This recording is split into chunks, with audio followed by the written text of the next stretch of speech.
Students अज आप study करनी two theories related to relative stabilities of cycloalkanes. पहली theory है Baeyer strain theory. Baeyer strain theory was given by Adolf von Baeyer. बेयर scientist के नाम तो ही आता है। So according to Baeyer he said because carbon is most stable in the structure in which it is forming single bonds। सो जिथे bond angles carbon के around दो बॉन्ड्स होण तो उन्होंने विचाले बॉन्ड एंगल बनता ना। सो एक कार्बन के अराउंड जो दो बॉन्ड ने उन्होंने बॉन्ड एंगल 109.5 है तो उन्होंने असीं कहने टैट्राहेड्रल स्ट्रक्चर के विच है ना कि मिडल दे विच कार्बन है उहदे नाल 4 कार्बनस भी लगियां हो सकदियां सिंगल बॉन्ड बनाउंदियां हाइड्रोजनस हो सकदियां कोई होर एटम हो सकदे है। So that is in tetrahedral arrangement है ना। सो वो वाली स्ट्रक्चर है जी 109 डिग्री वाली दैट इज़ मोस्ट स्टेबल। फिर वो कहता है कि जदों कार्बनस 4 पॉइंट्स जोड़े दिते हैं फॉर साइक्लोअल्केन्स स्टेबिलिटी के संबंध पहला पॉइंट वो कहता है कि जिहड़ियां कार्बनस कोई भी रिंग बनाउणगियां फॉर मेकिंग साइक्लोअल्केन तो उस कार्बनस एक प्लेन च होणगियां। It may be tricyclic ring, it may be tetracyclic ring, it may be pentacyclic, hexacyclic और हैप्टासिक जो भी है साइज़ के अकॉर्डिंगली उन्नियां जिन्नियां भी कार्बनस होणगियां 3 4 5 जिन्ने भी कंपाउंड्स ने they will be attach to each other by means of single bond तो होणगियां भी सेम प्लेन दे विच पईयां। मतलब जे एक पेज के उत्ते आपां नूं रख दईए तो सारियां उत्ते ते टिक जाणगियां। So that is in the same plane. अच्छा हुण अगले पॉइंट्स की कहंदा सैकेंड कि एनी डेविएशन पॉजिटिव और negative it will make the ring more unstable है ना। इंटरनल स्ट्रेन वध जूगा जे बॉन्ड एंगल 109 तो वधदा है या घटदा है तो उहदे नाल इंटरनल स्ट्रेन करके रिंग की स्टेबिलिटी है जी वो घट जानी है। अच्छा इन द नैक्सट पॉइंट जिन्ना ज़्यादा स्ट्रेन होगा ग्रेटर द डिविएशन जिन्नी वध उहदे तो वधूगी वैल्यू 109 तो या घटूगी बॉन्ड एंगल की value. So the greater the deviation from the normal angle greater is the strain and lesser is the stability of the structure. So जी भी साइक्लोअल्केन होगी जिहदे च वध डेविएशन होगी वो उन्नी अनस्टेबल हो जूगी। Then the last point is the more the stability of a ring system the more easily it is formed. So जी रिंग वध स्टेबल वो छेती बनूगी। ये तो आप मैकेनिज्म करते ऑर्गैनिक रिएक्शन च वैसे ही कहने हैं कि जी चीज़ स्टेबल है वो फटाफट बन जूगी वो बन की रेट ज़्यादा होगा। Then coming to the second point से जिथे पॉजिटिव और नैगेटिव आप कहते सी ना deviation which it may be positive और नैगेटिव। सो ये थोनों दसदी हैं कि it how it is calculated deviation किवें कैलकुलेट होंदी है। सो हुण आ दिखाया हुआ थोनों बिकॉज दिस बॉन्ड एंगल जिहड़ा तो बाहरला दिखाया हुआ this is for tetrahedral structure 109 का एंगल दिखाया हुआ है ना। टैट्राहेड्रल बॉन्ड एंगल है जो अरेंजमेंट कार्बन का टैट्राहेड्रल है बॉन्ड्स का कार्बन के अराउंड तो 109.28 बॉन्ड एंगल है। अच्छा जदों आ ट्रैंगल का साइक्लोप्रोपेन एक ट्राईसाइक्लिक रिंग है ट्रैंगल है उन्होंने रखीए तो उन्होंने विचकार इस तरह नाल रखा हुआ है कि कुछ तो डेविएशन रह गई इधरली साइड है ना कुछ इधर रह गई। ये नहीं किया कि उन्होंने एक साइड तो ही ला लिया इस तरह करके तो इधर ही आ गया। So now because this bond is being formed by two this angle is being formed by 2 bonds. So एक तो आह तो एक आह 2 लाइनों के विचाले एंगल है ना। सो इस करके दोनों लाइनों लई जे वधदा या घटदा है तो हरेक लाइन के हिस्से आप पाउणा इनू हाफ करते हैं जी डेविएशन है अद्धी इधर आ गई तो अद्धी इधर आ गई। सो इसलिए जो फार्मूला है जो कैलकुलेट की हुई है डेविएशन गिवन इन दिस आ जिवें चार्ट से दिखाया बेटा 3 मैंबर रिंग है साइक्लोप्रोपेन है तो 60 डिग्री का एंगल होंदा है। तो जो एंगल स्ट्रेन कैलकुलेट करना है तो आप करते हैं जिन्ना टैट्रासाइक्लिक स्ट्रक्चर होंदा 109.28 माइनस 60 डिग्री है ना 109.8 माइनस 60 तो यदा हाफ किया हुआ हाफ ना मल्टीप्लाई किया हुआ। तो तुहानूं दस्सिया कि 2 बॉन्ड्स होंदे ना राउंड दे एंगल दे इसलिए हाफ किया हरेक एक बॉन्ड लई अद्धा हिस्सा वह जाऊगा टोटल डेविएशन का। So it comes out to be 24.44 या 24 डिग्री 44 मिनट्स। अच्छा हुण इस तरह ही अगले का कैलकुलेट किया होया आ देखो 90 डिग्री वाले का 109.28 माइनस 90 तो ये अगे भी हाफ लिखा हुआ है ना, इसका रीज़न वही है कि हाफ दो बॉन्ड्स ने, सो कैलकुलेट करने लिए फॉर्मूला हो गया half into tetrahedral angle minus जिन्ना गिवन स्ट्रक्चर दे विच एंगल है।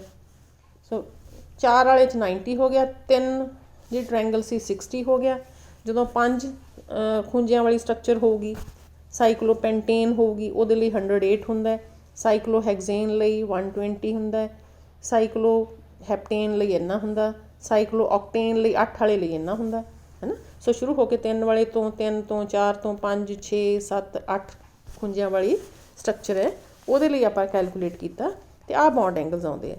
तो जे असी इनू देखिए जो असी 3 वाले तो अगे आने आ 4 वाले लिए उदों घट गया, फिर उस तो अगे होर घट गया है ना। सो दिस इज़ इत्थे लीस्ट वैल्यू है 5 वाले वास्ते साइक्लोपेंटेन वास्ते। फिर जो साइक्लोहेक्सेन लई जाने 120 वाले तो फिर थोड़ा जिहा वध गया, पर फिर even then it is lace है ना, 5 डिग्री है। सो आ स्टेबल स्ट्रक्चर्स ने। तो उस टाइम ते बेयर दे टाइम ते 1885 ਦੇ ਵਿੱਚ ਜਦੋਂ ਗੱਲ ਕਰਦੇ हैं तो उदों बेटे ये स्ट्रक्चर्स हले पता नहीं सी कि एग्जिस्ट करदियां, बनाइयां भी नहीं सी जा सकियां। So nothing was known about these structures. So इत्थे सी है ना। So he gave this generalization कि ज्यों ज्यों एंगल स्ट्रेन घटदा उवें उवें उन्हां दी स्टेबिलिटी स्ट्रक्चर्स दी ज़्यादा हुंदी जांदी है। सो इहदा मतलब आ दो स्ट्रक्चर्स काफ़ी स्टेबल ने, जी 5 वाली तो 6 वाली 6 मैंबर रिंग तो 5 मैंबर रिंग, क्योंकि इन्हां दे विच एंगल स्ट्रेन घट है। ओके दैन फिर की एविडेंसिस ने in favour of Baeyer strain theory, evidence ये भी देने पैणगे आपां नूं। सो बच्चे ये एक तो यही दसिया होया आई जो आप दसिया कि उपरों जी ऑब्जरवेशन है कि when angle strain decreases when we move from tricyclic ring to tetracyclic ring, आ ट्राईसाइक्लिक तो इत्थे आए तो स्ट्रेन घट गया, फिर इस तो अगे आए तो होर स्ट्रेन घट गया, 5 वाले लिए घट गया, आ सी 4 वाली, आ 3 वाली, फिर आ गई वाली 6 वाली। सो आ स्ट्रक्चर जिहदे च एंगल स्ट्रेन घट है उन्हां दी स्टेबिलिटी उन्नी ही ज़्यादा है। सैकेंड पॉइंट इज़ सो जिहड़ियां ज़्यादा स्टेबल स्ट्रक्चर्स होणगियां तो वो रिंग तोड़नी मुश्किल हो जाती है, इनकी स्टेबिलिटी वध हुंदी है। सो जिहड़ियां वध स्टेबल आ फटाफट बन जांदियां, बनने का रेट भी ज़्यादा हुंदा ते स्टेबिलिटी भी ज़्यादा हुंदी है। अगला पॉइंट है he explained the reactivity of ethylene CH2 double bond CH2। और second point है Beer strain theory could also account for the greater reactivity of ethylenic bond। अच्छा उन्होंने कहना भी CH2 double bond CH2, so 2 member ring है कहता है कि जी double bond है, he considered this compound as 2 member ring CH2 double bond CH2। so ਉਹਦੇ 'ਚ एंगल स्ट्रेन हुण कितना ज़्यादा होगा क्योंकि वो तो लीनियर है, 0 का एंगल हो गया है ना। सो 0 का एंगल होने करके इन्हें लिखा 109 माइनस 0 हो गया half of this. So it came out to be कितना कैलकुलेट होया 54.44। हुण इहदे च एंगल स्ट्रेन मैक्सीमम हो गया है ना। आप टेबल जो देखिए जिन्ना आप 24.44 पढ़िया सी ट्राईसाइक्लिक रिंग लई, सो CH2 डबल बॉन्ड CH2 ਲਈ ਜਦੋਂ कैलकुलेट किया 54.44 इन्ना आ गया। तो यदा मतलब की होया कि यदी रिएक्टिविटी ज़्यादा होगी। So he said because of the presence of high amount of ring strain, क्योंकि ये जोड़ा एंगल स्ट्रेन है वो मैक्सीमम है, इस करके ये रिएक्टिविटी है जी वो काफ़ी ज़्यादा है। ये तो 2 एविडेंस हो गए है ना। Then coming to limitations of Baeyer strain theory कि ये की घाटा ने की ऊणताइयां ने। First is ease of formation of ethylenic bond. उन्हें रिएक्टिविटी तो दस दी कि वो जो एंगल स्ट्रेन मैक्सीमम है इसलिए बहुत रिएक्टिव है, पर वो फॉर्मेशन भी बहुत सौखी हो जाती है, ये गल नहीं एक्सप्लेन हो सकी। So ease of formation of ethylenic bond जी चीज़ स्टेबल होंगी है वो झट बनती है, पर यह तो रिएक्टिव बहुत है, ये तो हौली बननी चाहिए सी। The ethylenic bond can be formed readily in spite of having such a large angle strain. अगली गल सी stability of cyclohexane and higher cyclohexanes. So 6 तो उपर 6 7 8 9 वाली रिंग्स ने जिहड़ियां जिहदे 6 7 8 9 कार्बनस ने, सो इन्ने मैंबर्ड रिंग्स हैं, उन्हां दी स्टेबिलिटी बारे है। हीट ऑफ कंबसशन नाल उहदी स्टेबिलिटी देखी जाती है कि एक CH2 जो बर्न होगा तो कार्बन डाइऑक्साइड ते वाटर बनता है, क्योंकि CH2 single bond CH2 single bond CH2 single bond CH2 करके इस तरह के जो 3 ग्रुप है तो ट्राईसाइक्लिक रिंग बनती है ना। सो ये गल है 6 7 8 9 वाली रिंग्स की। सो वो दिखाया हुआ है कि जो ट्राईसाइक्लिक 3 वाली रिंग है, आ 3 वाली रिंग है तो एक CH2 के हिस्से इन्नी हीट आती है, हीट ऑफ कंबसचन आती है। 4 वाले लिए इन्नी है, 5 वाले लिए इन्नी है। अच्छा बाकी असी बाकियां छड्डीए, सिर्फ जो ओपन चेन वाली है, जो ओपन चेन वाली है तो आ दसी हुई है फॉर ओपन चेन अल्केन्स आ वैल्यू है 658 या 659 कह लीए इनू 0.5 दिता हुआ ना। सो ये जो असी आ दो दी देखा तो डेविएशन काफ़ी ज़्यादा किन्नी है, इन्नी है। ये हिसाब नाल देखिए माइनस आ करिए तो माइनस कर दिए 658 तो इन्नी डेविएशन है 3 ते 4 मैंबर रिंग लई। उस तो बाद अगलियां जड़ियाँ रिंग्स ने ਉਹਦੇ ਲਈ तकरीबन 660 ਦੇ ਅਪਰੋਕਸੀਮੇਟਲੀ ਅਸੀਂ ਕਹਿ ਸਕਦੇ ਹਾਂ ਕਿ ਵੈਲਿਊ ਹੈਗੀ ਹੈ 660 ਤੋਂ 670 ਦੇ ਵਿਚਾਲੇ। ਆ ਦੇਖਿਓ 9 ਮੈਂਬਰ ਲਈ ਇੰਨੀ ਹੈ, 10 ਲਈ ਇੰਨੀ ਹੈ। ਸੋ ਫਿਰ ਵੀ ਇਹ 660 670 ਦੇ ਵਿੱਚ ਹੈ ਨਾ। ਸੋ ਅਪਰੋਕਸੀਮੇਟਲੀ ਕਲੋਜ਼ ਵੈਲਿਊਜ਼ ਨੇ ਤੇ ਇਹਦਾ ਮਤਲਬ ਉਹਨਾਂ ਦੀ ਸਟੇਬਿਲਿਟੀ ਵੀ ਕਾਫੀ ਜ਼ਿਆਦਾ ਹੈ। ਸਿਰਫ ਆਹ ਜਿਹਦੇ 'ਚ ਵੱਧ એનર્ਜੀ ਪ੍ਰੋਡਿਊਸ ਹੁੰਦੀ ਹੈ ਜਦੋਂ ਬਰਨ ਕਰਦੇ ਆ ਉਹਨਾਂ ਨੂੰ, ਤਾਂ ਇਹਦਾ ਮਤਲਬ ਉਹ ਪਹਿਲਾਂ ਹੁਣ ਬਾਹਰ ਨਿਕਲੀ ਐਨਰਜੀ ਪਹਿਲਾਂ ਉਹ ਸਟਰਕਚਰ ਦੇ ਵਿੱਚ ਸੀਗੀ। ਦਿਸ ਮੀਨਸ ਟਰਾਈਸਾਈਕਲਿਕ ਅਤੇ ਟੈਟਰਾਸਾਈਕਲਿਕ ਰਿੰਗਸ ਨੇ ਜਿਹੜੀਆਂ ਦੇ ਆਰ ਲੈਸ ਸਟੇਬਲ, ਕਿਉਂਕਿ ਇਹਦੇ 'ਚ ਐਨਰਜੀ ਜ਼ਿਆਦਾ ਨਿਕਲਦੀ ਹੈ ਜਦੋਂ ਉਹਨੂੰ ਬਰਨ ਕਰਦੇ ਆ ਨਾ ਕੰਬਸ਼ਨ ਟਾਈਮ। ਸੋ ਬੇਟੇ ਹੁਣ ਇਸ ਹਿਸਾਬ ਨਾਲ ਜੇ ਦੇਖਿਆ ਜਾਵੇ ਦਿਸ ਇਜ਼ ਸ਼ੋਨ ਕਿ ਜਿਹੜੀਆਂ ਸਟਰਕਚਰਸ ਸਟੇਬਲ ਹੋਣੀਆਂ ਚਾਹੀਦੀਆਂ, ਜਿਹੜੀਆਂ ਹੀਟ ਆਫ ਕੰਬਸਸ਼ਨ ਦੇ ਹਿਸਾਬ ਨਾਲ ਅਸੀਂ ਦੇਖਿਆ ਕਿ ਜਿਹੜੀਆਂ 9 10 11 ਜਾਂ 6 7 ਵਾਲੀਆਂ 5 ਤੋਂ ਉੱਪਰ ਵਾਲੀਆਂ ਸਾਰੀਆਂ ਰਿੰਗਸ ਆ ਜਿਹੜੀਆਂ ਉਹ ਵੱਧ ਸਟੇਬਲ ਹੋਣੀਆਂ ਚਾਹੀਦੀਆਂ as compare to 3 and 4 membered ring. ਅੱਛਾ ਹੁਣ ਇਹ ਕਹਿੰਦਾ ਕਿ ਇਹ cyclopentane, cyclohexane and higher cycloalkanes differ only very slightly from that of open chain alkanes. This implies that cyclopentane and higher ring alkanes are nearly as stable as open chain alkanes. So this goes against Bayer's theory, according to which cycloalkanes having more than 5 carbon rings should be increasingly less stable, क्योंकि ਆਪਾਂ ਦੇਖਿਆ ਨਾ ਉਹਦੇ 'ਚ strain ਵੱਧ ਰਿਹਾ, ਪਹਿਲਾਂ ਦਿਖਾਇਆ ਹੋਇਆ ਕਿ ਜਿਹੜੀਆਂ ਇਹ ਰਿੰਗਸ ਨੇ ਆ ਦੇਖਿਓ हैविंग 6 7 8 आ लास्ट 3 वैल्यूज़ ने ये स्ट्रेन दिखाया हुआ कि वध रहा है। जिवें ये हुण स्ट्रेन वधना शुरू हो गया, दिस वन थल्ले नूं जावांगे तो होर वधूगा। सो कहंदा सी कि वड्डियां रिंग्स ने they are less stable because of more angle strain. So इसलिए जिहड़ियां दो लिमिटेशनस हो गई, एक तो इथाइलिनिक डबल बॉन्ड है जिहड़ा CH2 डबल बॉन्ड CH2 नूं 2 साइक्लिक रिंग कहा है, वो ज़्यादा रिएक्टिव है पर वो स्टेबिलिटी भी हैगी है, वो तां ही बनती है। सो 2 पॉइंट ये अगेंस्ट गए है। एक वड्डियां साइक्लोअल्केन्स ने जिहड़ियां ही सैड के बनदियां तां नहीं क्योंकि वो घट स्टेबल है, पर स्टेबिलिटी जो देखी तो स्टेबल तो काफ़ी ने फ्रॉम हीट्स ऑफ कंबसशन। सो इसलिए बेटा क्योंकि उदों निकलियां ही नहीं सी, उदों बन ही नहीं सी सकियां हले। So he didn't know about the stability of higher cycloalkanes. अच्छा हुण अगली जिहड़ी आ गई कि हायर साइक्लोअल्केन स्टेबल क्यों है। हुण पहले उहदे च तो यही आया ना पॉइंट निकल के कि this is the point which has not been described by Baeyer strain theory. फिर आ गई साशे मोहर थ्योरी। जो कोई नवीं थ्योरी आती है तो पिछले जिहड़ा कोई ड्रॉबैक हुंदा उहनूं एक्सप्लेन कर सकती हुंदी है, वो इसलिए उहनूं प्रपोज करते हैं। सो अगला साइंटिस्ट सीगा सैशे 1890 दे विच he put forward a theory of strainless rings for higher ring compounds. अच्छा इन्हें की कहा बेटा कि जिहड़ियां 6 मैंबर्ड जां उस तो वड्डियां रिंग्स हुंदियां 6 तो उपर वालियां 6 7 8 9 10 वालियां दी गल करिए तां ही सैड कि जिहड़ियां इन्हां दियां स्ट्रक्चर्स वो प्लेनर नहीं है, सारियां कार्बनस इक्को प्लेन च नहीं पईयां हुंदियां।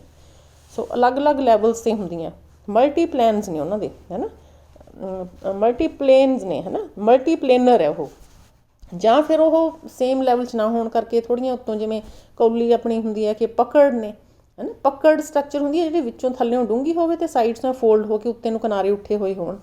सो ही सैड कि स्ट्रक्चर इज़ मल्टीप्लेनर और पकड़। इनू एक्सप्लेन करती हुई साइक्लोहेक्सेन की स्ट्रक्चर दिखाई है कि if the carbons forming the ring, जिवें आ मैं साइड ते ड्रॉ की है, तो मैं कोशिश की है दिखाने की कि जड़ियाँ 4 रिंग्स ने, these 4 rings they are in same plane, आ सेंटर वालियाँ, तो एक उत्ते उठी हुई है करके, तो एक जी है इदू थले है। आ रिंग है जी बिलो द प्लेन पई है, अबव द प्लेन पई, सो 3 प्लेन हो गए है ना। 3 प्लेन के कार्बनस पाइया हुई, इस करके क्योंकि प्लेन अलग अलग हो गए, कार्बनस दूर दूर हो गई, तो इन्हों का स्ट्रेन है वो कुछ घट गया होया है ना, जिमें कि ओपन चेन कंपाउंड्स के विच हुंदा है। सो साइक्लोहेक्सेन लई या तो आ हो सकती है स्ट्रक्चर जिन्हों चेयर फॉर्म कहते हैं, जिहदे हो गया कि आ तो वो बन गई जी बेस बन गया, तो आ वो बैक हो गई, तो एक वह फुट हो गया। So this is chair form. एक होंदी है इहदी बोट फॉर्म। बोट फॉर्म दे विच बेटा आ जी स्ट्रक्चर है कि आ 4 कार्बनस एक प्लेन च कागज़ से रखियां होण, तो आह जी स्ट्रक्चर 2 कार्बनस ने तो उत्ते ने आह तो आह, जिवें आपां बोट बनाने आई होंदे ना, 2 सिरे उच्चे होंदे 2 carbons. So again they are present in 2 planes, आ 2 एक प्लेन च ते 4 है जड़ियाँ इकट्ठियां एक प्लेन च। सो दिस इज़ पकड़ स्ट्रक्चर, इस तरह करके किनारे उहदे उत्ते नूं उठे हुए ने। So due to the arrangement of carbons in different layers they are more stable, इस करके उन्हों का एंगल स्ट्रेन है जोड़ा घट गया होया। मैं थोड़े लिए अंडरलाइन किया होया मल्टीप्लेनर और पकड़ स्ट्रक्चर हो गया सी। Then comes to difficulty in count. अच्छा फिर ये तो हो गया कि वो स्टेबल तो हैगियां पर बनदियां क्यों नहीं सी, कहना कि they are not easily formed. जी बिग साइज़ दियाँ रिंग्स ने they can not be easily formed. ये भी कई बार पूछा जाता कि why they can not be easily formed, what is the difficulty during the formation of synthesis of large membered rings. तो ये बेटा दिक्कत ये है कि जिन्ना वड्डी चेन होगी तो रिंग बन लई तो जिहड़े सिरियां वाले कार्बन ने जां कोई होर ग्रुप्स ने एंड ते दोनों दे है ना, चेन दे एक सिरे ते फिर दूसरे सिरे ते वो नेड़े आउणगे एक दूसरे दे, तो फिर ही उन्हां दा क्लोज हो सकदी ना रिंग, किसी इंटरैक्शन करके कोई रिएक्शन करके जां कुछ इंटरैक्शन किसी फॉर्म की कैमिकल चेंज करके फिर वो रिंग क्लोज होगी। हुण जे वो थ्रैड ही इन्ना वड्डा होगा, चेन इन्नी ज़्यादा वड्डी होगी, तो वो दोनों सिरे नेड़े आने बहुत मुश्किल है। अच्छा कई बार जे ज़्यादा उस तरह के थ्रैड आ गए, हो सकता भी एक थ्रैड आ जिहड़ा एक थ्रैड का एक सिरा दूसरे थ्रैड के दूसरे सिरे नाल हो जाए है ना, होर थ्रैड नाल इंटरैक्शन हो जाए, तो जी आप एक्सपैक्ट करते हो कुछ बने ही ना, तो 2 रिंग्स जुड़ के उस तो भी वड्डी रिंग बन जाए जां उस तो वड्डी चेन बन जाए। So difficulty is in bringing both the ends of the chain together to close the chain. So इसलिए बेटा की इहदा की उपाय किया गया कि if we reduce the number of molecules per unit area कि नेड़े आवे ही ना कोई होर चेन, ताकि उहदे नाल जुड़ के कुछ होर ही ना बन जाए है ना, ताकि सिंगल रिंग नूं क्लोज कर सकीए, सिंगल चेन नूं सॉरी क्लोज कर सकीए इनटू रिंग, तो उहदी कंसनट्रेशन डिक्रीज़ करती जाती है कि फिर एक चेन ही चलो हौली हौली आ जाएंगे दोनों एंड्स नेड़े। So to bring both the ends of a chain together, concentration of the